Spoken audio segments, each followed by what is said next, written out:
কাবা ঘর সর্বপ্রথম কে নির্মাণ করেছে? কে বলতে পারবে? একজন।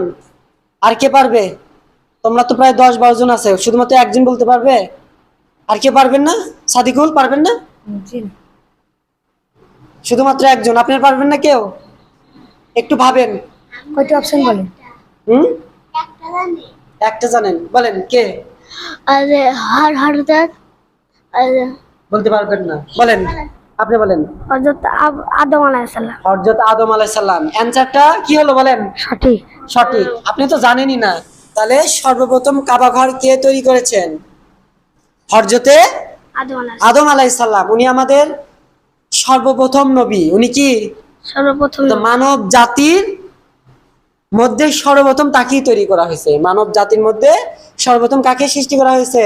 হযরতে আদম আলাইহিস আদম আলাইহিস সালাম, তারপরে হাওয়া আলাইহিস সালামকে। ঠিক আছে, ধন্যবাদ।